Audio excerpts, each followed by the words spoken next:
The favorite role I ever played on stage in all my time spent as an actor is Harper in Angels in America, written by Tony Kushner. Harper is a Valium-addicted agoraphobe trapped in a failing marriage who hallucinates and invents imaginary characters to escape her troubles. She ends the play as a confident, independent woman, newly in love with life and setting out to build her own. What a journey. What a lot of thoughts, fears, beliefs, and transformations to experience each night. There was so much about her that wasn't like me at all. How did I find her? How did I step into the moment truthfully again and again? I had to use my imagination. I asked questions that led me into her story and then was willing to surrender to the changes her character experienced. Resistance and doubt around myself and any choice I was making had to be left behind in order to really experience a new place inside myself. The reward was the journey itself, liberating and enlivening.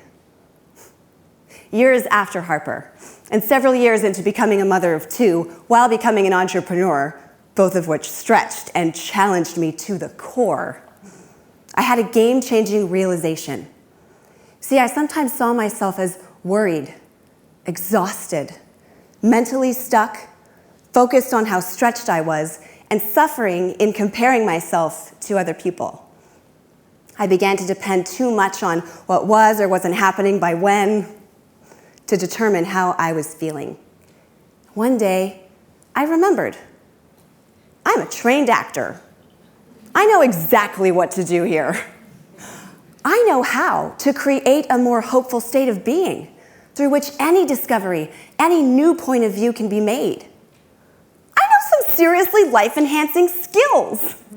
The most important one being the ability to embody imagination and point it in a good direction. I realized for the most part I had left these skills up on the stage, but that I could absolutely today pull them into my life and create some empowering relief. What excites me the most about that now is knowing that you can do it too. The way I was able to imagine myself into Harper and every other character I played is the same way you can learn to imagine yourself into a feeling that is helpful to you, even if it is very different from what you're currently living. There's science to back it up. Science Daily and countless other research facilities report brain imaging studies that confirm the imagination is a neurological reality that impacts the brain and body in ways that matter for your well-being. They report a more vivid imagination creates greater brain changes when simulating something in the mind's eye. So, pay attention to what you permit yourself to imagine. Both science and the arts are making the point. There's not a reason in the world that you can't define what it is you wish to experience and then actually begin to experience it. Imagination helps remind us what else is possible when we so often and so easily forget. We spend a lot of time on guard, at the ready, reactive. In trying to prevent what we don't wish to experience, we simultaneously block our ability to imagine what else is possible. Distracted and fearful, we start to look for proof of hope through the facts in front of us, forgetting that hope is what comes before the facts, if it is to be felt throughout. Hope is comforting. It's comforting when we feel like there's a purpose to what we're experiencing. It's when we lose that sense of purpose and that feeling that we understand what's happening to us, that we also think that we've lost hope. An actor creates purpose in every single moment, which is why thinking like one can rescue you from your own limiting, negative, habitual thinking that may be keeping your imagination focused on worry. I think what we do in life is that when something unwanted happens, we tend to double down our focus on changing the thing that's happening or that we're afraid will happen. We try to change those things before we believe we can feel differently about them. But an actor gets to know there's no such thing as changing the story that they're working on. They automatically get to skip over that part.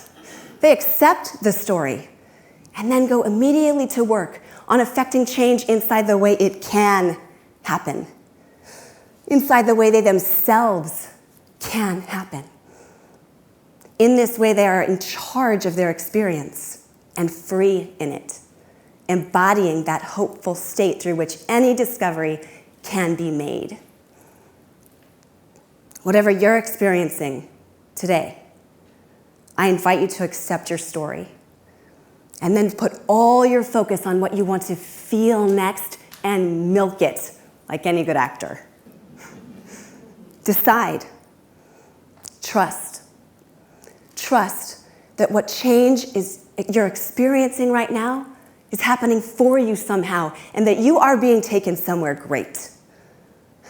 If you wait around for hope or think that it can only come to you evidentially, it will remain elusive and circumstantial, and it will most likely disappoint.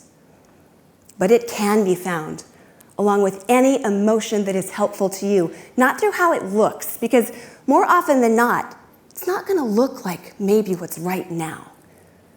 But it can be found by how it feels. Hope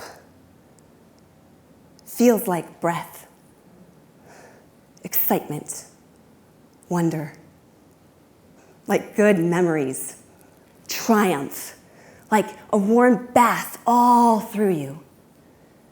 You can imagine your way into a feeling without depending on an outside source. And in that, you will win regardless.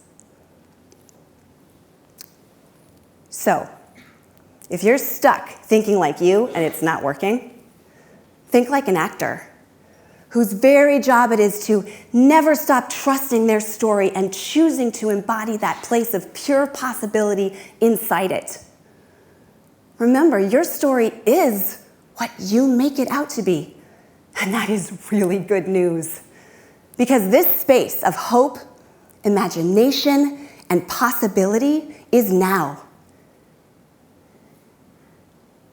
And now. And now.